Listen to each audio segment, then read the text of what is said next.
Mi casa está plagada por fantasmas. Toda mesa, toda silla, toda esquina tiene siempre varios de ellos.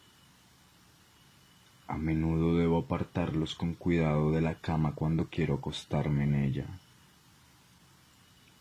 Había uno que llevaba varios años mirándome recostado desde una de las paredes occidentales.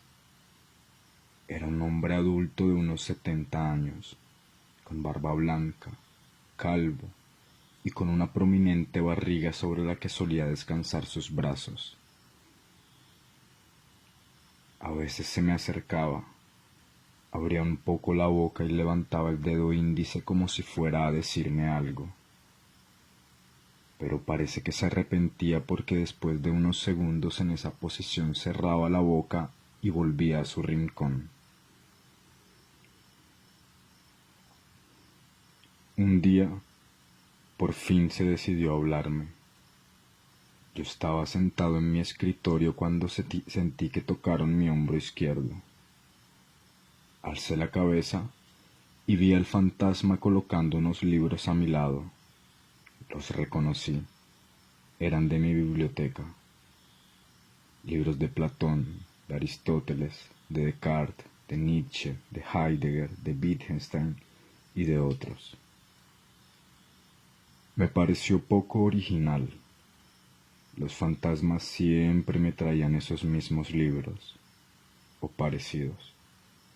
Siempre se hablaba aquí de la misma tradición filosófica, impuesta por machos blancos europeos, principalmente griegos, germánicos y franceses. Aún así, quise escuchar lo que quería decirme desde hace tanto. Puso el Tractatus Lógico-Philosophicus de Wittgenstein sobre el teclado del computador mientras decía: la realidad es un subconjunto del lenguaje. No hay realidad metafísica, y si la hubiese, tendría otro nombre. Real es una palabra dentro de nuestro lenguaje para designar aquellas ilusiones que conforman nuestra conciencia. Sin nombre no existes, solo hay realidad dentro del lenguaje.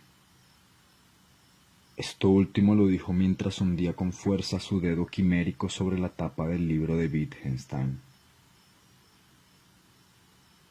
Buscar una realidad fuera del lenguaje es absurdo, tan absurdo como preguntar qué había antes de que existiera el tiempo. Continuó diciendo mientras me acercó un libro de Schopenhauer. Pasado, presente y futuro son características del tiempo. El tiempo, a su vez, es una característica de nuestro universo. Ergo, la pregunta por el que había antes de nuestro universo está mal formulada.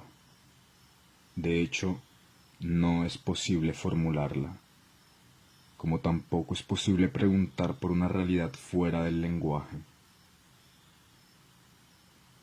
Nuestro lenguaje está hecho para funcionar solo en la jurisdicción del tiempo, es decir, solo en aquello que tenga pasado, presente y futuro. No se puede hablar sobre un antes de que existiera el tiempo, ni se puede hablar de una realidad más allá de lo que queramos llamar real. Ya ves cuán difícil resulta hablar sobre esto. El lenguaje se siente profanado y sacude su cola haciendo que todo tiemble y se vuelva confuso. ¿Has leído sobre la hipótesis de la censura cósmica?, me preguntó el fantasma. Sí. Recuerdo haberlo leído en algunos libros de astrofísica escritos por Hawking y otros divulgadores.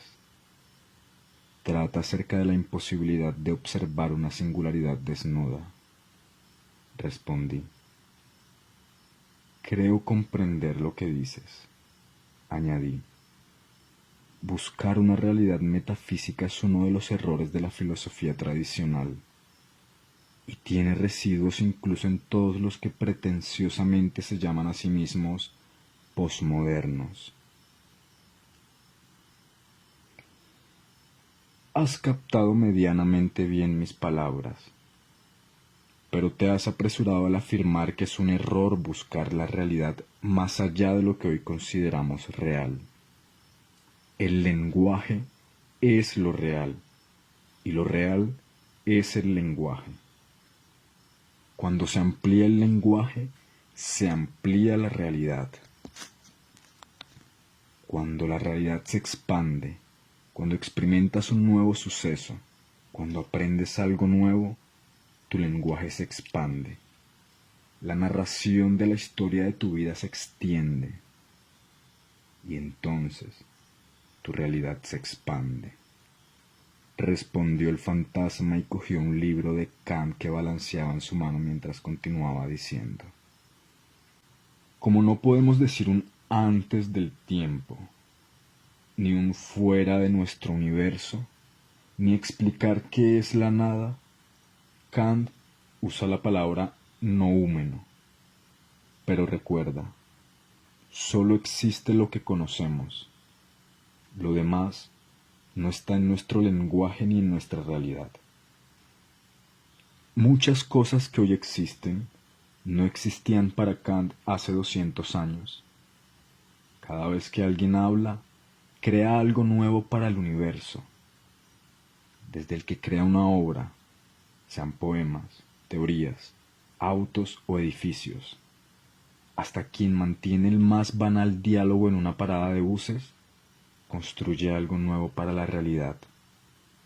Agrega experiencia a las mentes de las personas, experiencias que conforman al pensamiento subjetivo de cada individuo, pensamiento que luego se transmite a otros a través de libros, cine, con la educación que se le da a los hijos, en los diálogos con amigos y desconocidos. Esto hace que cada día el pensamiento colectivo se expanda. No es notable al cabo de un día, pero es fácil de ver al cabo de 10 años y más de 200. No es un error explorar los límites del lenguaje y de la realidad, porque el margen que separa lo desconocido de lo incognoscible es imposible de demarcar. Tal margen es invisible porque lo desconocido aún no lo hemos podido explorar. Lo real está en el campo del lenguaje, y nunca se expande más este campo que cuando se busca, aunque no se encuentre nada. Después de decir esto, el fantasma se quedó pensativo con la boca semiabierta y el dedo índice levantado como si fuera a proseguir con su discurso. Pero, de repente, hizo un movimiento con sus cejas que le arrugó aún más la frente. Colocó el libro sobre el escritorio y se marchó a su rincón.